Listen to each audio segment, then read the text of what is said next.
Survival. It's everything. Freedom and independence. I mean, it's a lifeline. I can't afford to take Lyft and Uber, and this isn't the kind of place where the train or you have a subway like New York, so we have to take the bus. It means everything at this moment. I have no other means of transportation that I can afford. Public transit means climate action.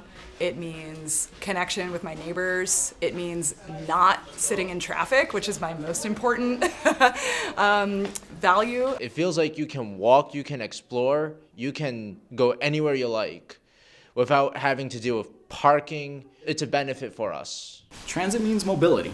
It means mobility and one's opportunity to actually be able to engage in communities, whether one is able to use RIPTA or public transportation for the means of getting to work, being able to get to the doctor's office, being able to visit a loved one who lives in a different city or town or even just neighborhood within the same vicinity.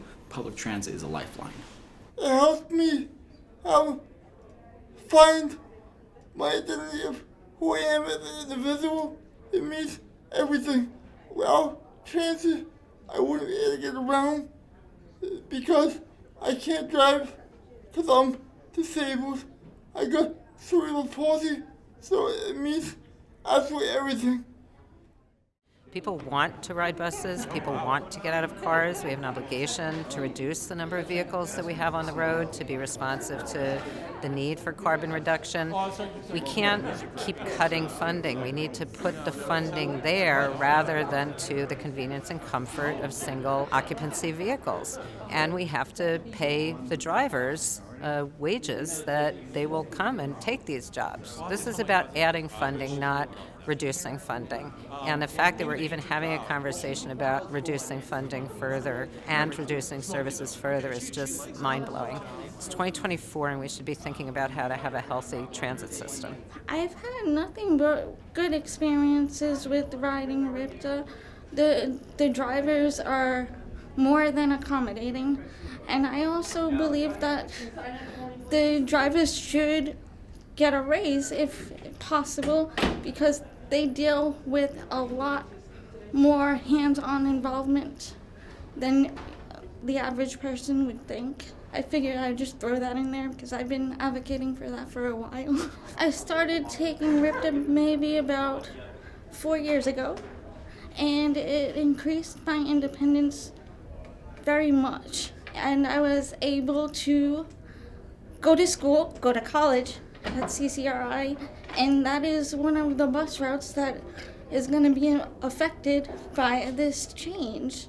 And I want to continue going to school. I go to a lot of the places the bus routes are available, like West Warwick, Coventry, East Greenwich. We don't have the luxury of taking an Uber because they're not handicap accessible, and a lot of us don't have the funds to get a handicap accessible van. So, in a sense, you're not only taking away our independence, but you're taking away a good part of our livelihoods as well. It's definitely cheaper taking the bus, and if you can get out to your bus stop on time, you can get to places you need to go on time. I don't want to see RIPTA go down the hole. It's a really great service for what it should be, and for what we have, we could just improve on the elements that aren't doing too good. I've been taking the RIPTA 10X bus for close to 20 years. I take it every day. I want to be super clear that I'm a happy customer, happy rider. I've had fantastic experience with all of the drivers and with the service that RIPTA has provided. I live in West Warwick and I work at Rhode Island School of Design.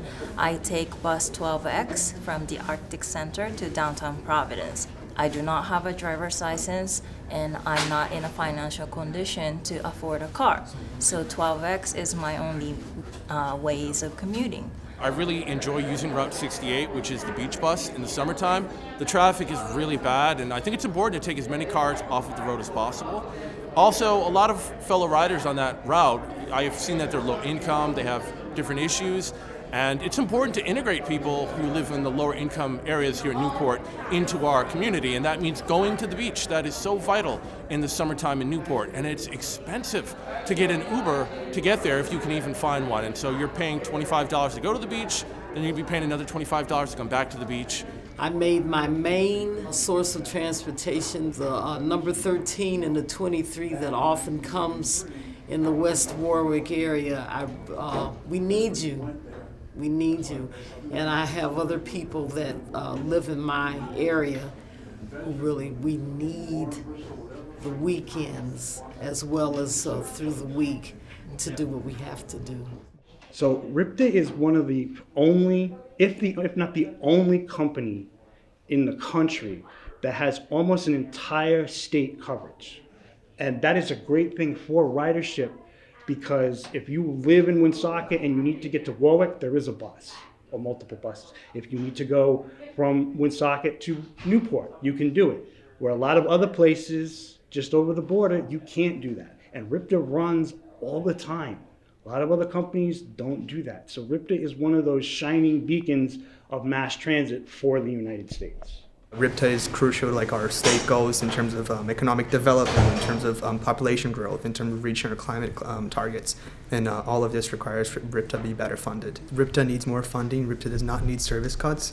The state of Rhode Island has known for a long time that RIPTA needs more funding, that the money for paying drivers and the driver shortage is all like a financial issue that we can solve, and we need Rhode Island lawmakers and state legislators to fund RIPTA, fund climate changes that we need, fund equitable transit, fund more accessibility and more reach, more convenience, and we need RIPTA to be a solution for the future of Rhode Island climate.